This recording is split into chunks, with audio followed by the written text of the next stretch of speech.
அனைவருக்கும் வணக்கம். சற்றுமுன் வெளியான முக்கிய அறிவிப்படி குடும்ப அட்டைதாரர்கள் அனைவரும் பயன்பெறும் வகையில் அவர்களுக்கு புதிய சலுகைகளும் மேலும் மாதம் மாதம் உதவித்தொகை வழங்குவது குறித்து தற்போது முக்கியமான மகிழ்ச்சியான அறிவிப்பு ஒன்று வெளியாகியுள்ளது. இதை பத்தி விரிவாக வீடியோல பார்க்க போறோம். வீடியோவை கிடைச்சிருக்கும் ஸ்கிப் பண்ணாம பாருங்க. வீடியோ போறதுக்கு முன்னாடி இந்த வீடியோ லைக் பண்ண பிரசுங்க.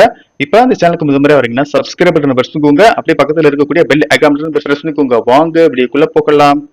முதலாவது அறிவாக தமிழக அரசின் மகளிர் உரிமைத்தொகை திட்டத்தின் கீழ் மாதம் மாதம் பெண்களின் வங்கி கணக்கில் ரூபாய் 1000 செலுத்தப்பட்டு வருகிறது. இதில் புதிய மாற்றங்கள் கொண்டுவரப்பட்டு ரூபாய் 2500 விரைவில் வழங்கப்பட உள்ளது. இதன் காரணமாக பல பேர் புதிய ரேஷன் கார்டுக்கு விண்ணப்பித்து வருகின்றனர்.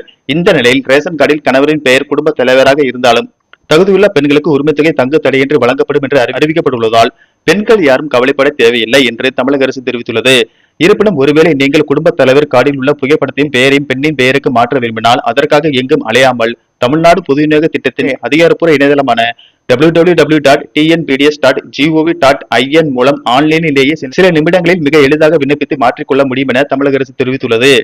அடுத்த அறிவிப்பாக பொது விநியோக திட்டத்தின் பயன்களை குடிமக்கள் எளிதில் பெறும் வகையில் தமிழ்நாடு முழுவதும் ஒவ்வொரு வட்டத்திலும் மக்கள் குறைதீர் முகாம் பிரதி மாதமும் நடத்தப்படும் என அரசு அறிவித்துள்ளது. அதன்படி ஒவ்வொரு மாதம் 2ஆம் சனிக்கிழமை குடும்ப அட்டைதாரர்களின் குறைகளை தீர்க்க அனைத்து வட்டங்களிலும் ரேஷன் கார்டு குறைதீர் முகாமை நடத்துகிறது.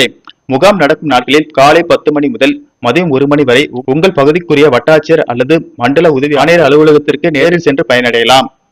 இந்த முகாமில் குடும்ப அட்டையில் பெயர் சேர்த்தல், பெயர் நீக்கம், முகவரி மாற்றம், கைபேசி எண் பதிவு உள்ளிட்ட பொது விநியோக திட்ட தொடர்பான சேவைகள் மேற்கொள்ளப்படும். மேலும் நியாய விலைக் கடைகளில் பொருட்களை பெற நேரில் வருகை தர இயலாத மூத்த குடிமக்கள் உள்ளிட்டோருக்கு அங்கீகார சான்று வழங்கப்படும். அடுத்த அறிவிப்பாக தமிழகத்தில் பொதுமக்களிடையே காணப்படும் ரத்த சோகை மற்றும் ஊட்டச்சத்து குறைபாடுகளை களையும் நோக்கில் பொது விநியோக திட்டத்தின் கீழ் செறிவூட்டப்பட்ட அத்தியாவசிய பொருட்கள் விநியோகம் செய்ய தமிழக அரசு தீவிர ஆலோசனையில் ஈடுபட்டு வருகிறது. இதன்படி பொதுமக்களை பரவலாக பாதிக்கப்படும் அனீமியா, விட்டமின் ஏ மற்றும் B12 ஆகிய குறைபாடுகளை தவிர்க்கும் பொருட்டு இரும்பு சத்து மற்றும் போலிக் ஆசிட் நிறைந்த செறிவூட்டப்பட்ட அரிசி நியாய விலைக் கடைகள் மூலம் விநியோகிக்கப்பட உள்ளது.